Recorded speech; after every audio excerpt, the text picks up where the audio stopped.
Emily sneered at me after I announced my resignation, and I responded by maintaining a silent, steady gaze. Our conversation had revolved around the company's decision to cut labor costs, with particular disdain aimed at those supposedly exploiting overtime pay. Tom, too, seemed to relish the notion of trimming expenses. A week later, my phone incessantly rang with calls from the company. Upon answering, the president inquired sharply, "Who exactly are you?" I couldn't help but scoff mockingly at the president's question.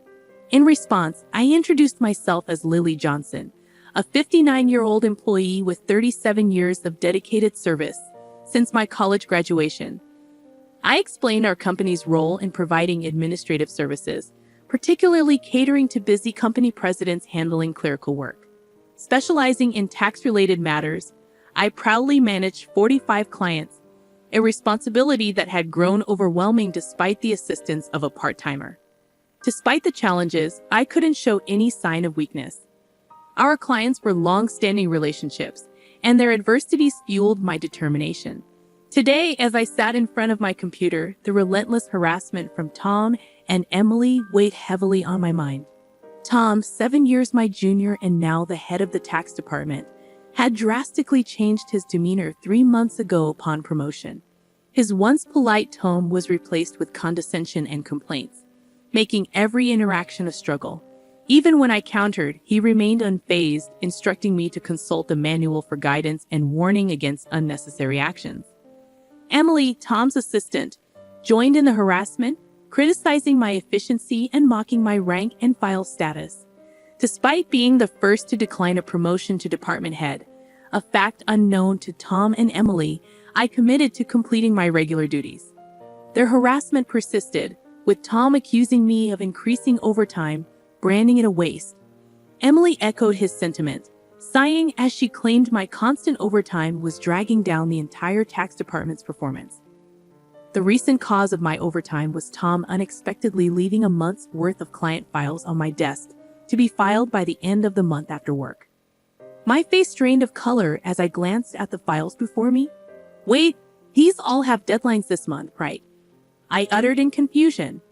However, before I could grasp the gravity of the situation, Tom was already packing up his desk, completely uninterested in addressing my concerns. "I'm heading out. Take care with that," he casually remarked as he swiftly left the office, leaving me with a pile of urgent tasks. Emily followed suit, adding insult to injury with a mocking laugh. The incredulity of the situation weighed on me, and I sighed heavily as I opened the client files scattered on my desk. To my dismay, some of the files were originally Emily's responsibility. The realization deepened my sigh.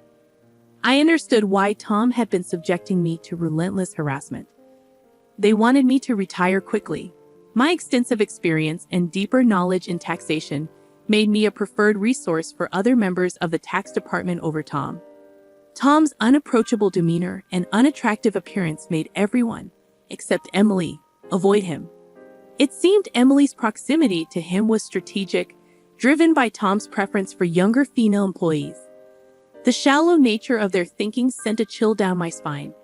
Emily's harassment was not just a personal vendetta. She aimed to curry favor with Tom, the one evaluating the tax department's performance. Despite these challenges, I had to manage the declarations. Alongside preparing tax declarations for my assigned companies, it seemed today's workload was far from over. However, claiming overtime would only invite complaints from Tom and Emily, leaving me resigned to the prospect of unpaid extra hours. Then, unexpectedly, I received a summons to the president's office. Our company had recently undergone a change in leadership due to the former president's sudden illness. The new president, the former president's son, wasn't fully acquainted with our company. As I entered the office, I noticed Tom and Emily with unpleasant smirks on their faces. In a tense atmosphere, the president dropped a bombshell. "Lily, we'll need you to resign by the end of this month." My mind spun as I asked for clarification. Tom and Emily had apparently accused me of overbilling for overtime, citing that while others had around 15 hours, I had exceeded 80 hours. The president, oblivious to the true circumstances, seemed impressed with Tom and Emily's zero overtime. The reality of the situation hit me. the inflated overtime was a result of doing Tom and Emily's work. However, revealing Tom's instructions would risk portraying it as my own inability to manage time effectively. I presented the facts, asserting that I hadn't overbilled for overtime but struggled to finish my workload within regular hours. The president sighed deeply, expressing doubt but acknowledging the lack of evidence to pursue the matter further. Nevertheless, he insisted that they couldn't retain someone working at such a slow pace. Resigned to the situation, the president suggested my resignation, and it seemed his mind was made up. Told to leave the company I had devoted 37 years to, I felt a weariness settle in. Despite my dedication, the additional workload from Tom and Emily went unappreciated. I agreed to resign at the end of the month, acknowledging that I had already communicated my decision to the president. As I glanced at Tom and Emily, their vulgar smiles reflected satisfaction. Leaving the president's office, Emily taunted me with a sarcastic, "Thanks for quitting," her sneer cutting through. I responded with a silent stare, facing similar disdain from Tom, who shared his approval of cutting labor costs and labeled me as someone exploiting overtime pay.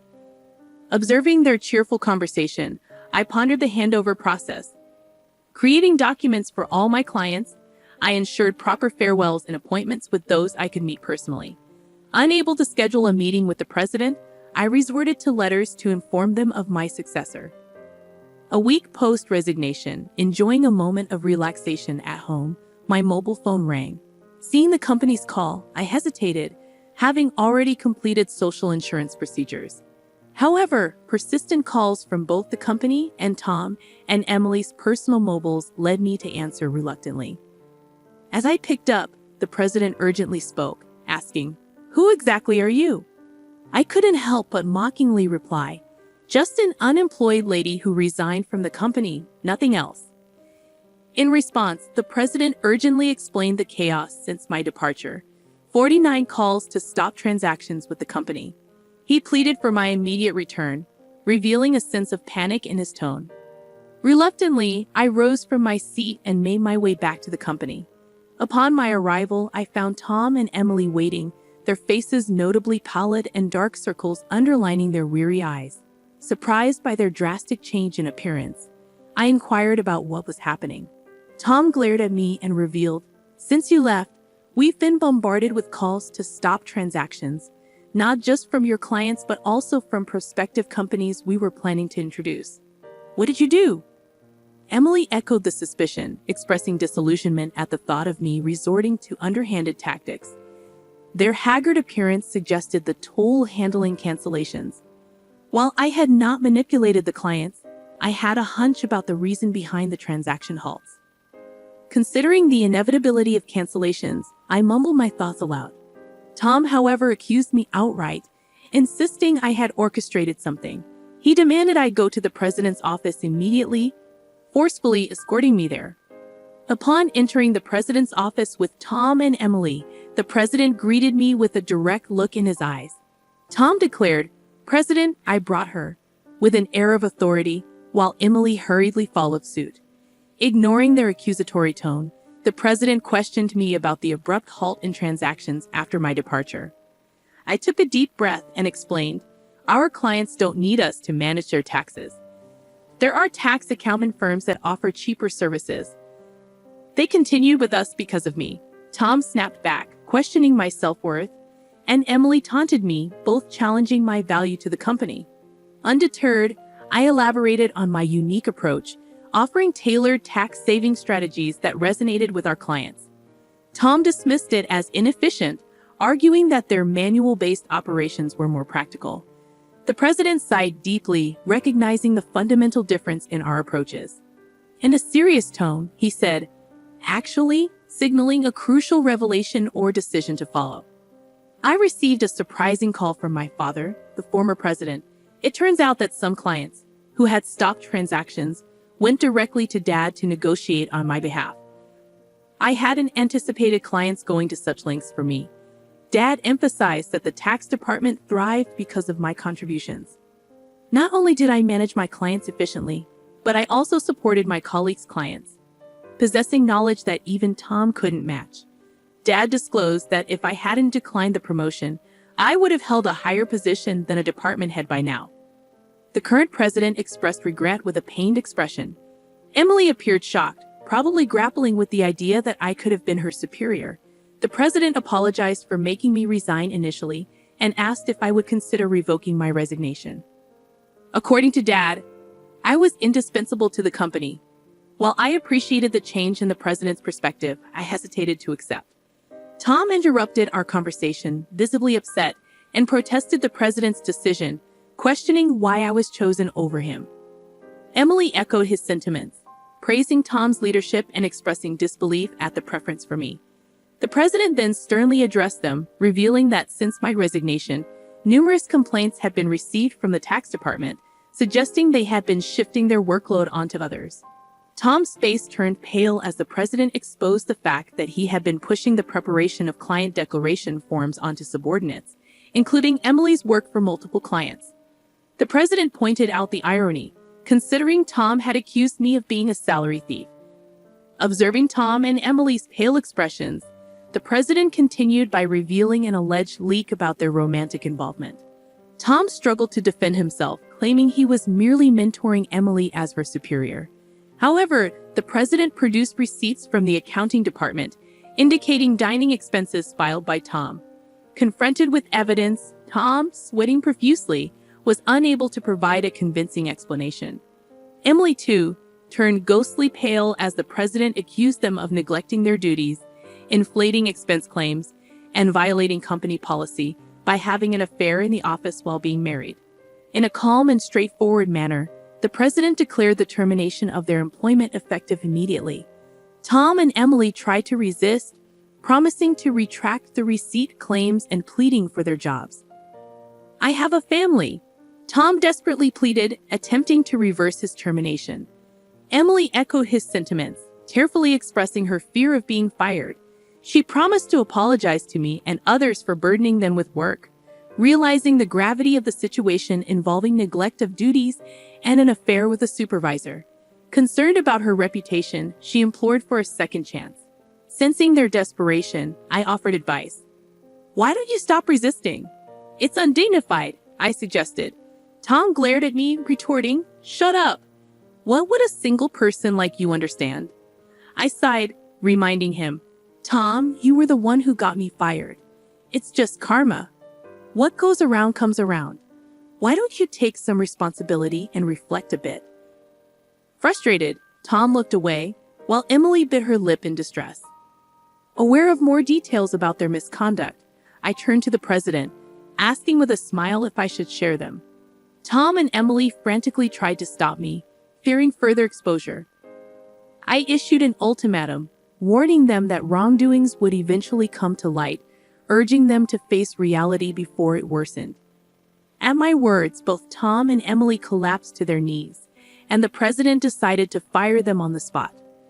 Later, I revealed more about their misdeeds, including Tom faking business trips to spend days with Emily and their insidious tactics of harassing disliked employees into quitting.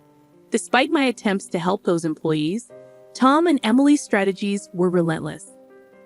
They repeatedly reprimanded and pressured employees out of my sight, often assigning sudden tasks with tight deadlines. The resigned employees had initially asked me to keep quiet, but since they were now happily working elsewhere, I decided it was time to speak up. The president, furious at my revelations, expressed anger about cutting Tom and Emily's final salary. He planned to thoroughly investigate past inflated expense claims. Tom, with tears in his eyes, begged the president not to cut his salary, fearing the impact on his family. As the truth unraveled, Tom's affair with Emily came to light, leading to Tom's divorce. The two now faced claims for compensation in the divorce lawsuit, marking the consequential aftermath of their actions. I became aware of the situation when Tom reached out to me, seeking assistance in persuading the president to reconsider their firing. Emily and Tom found themselves in dire straits.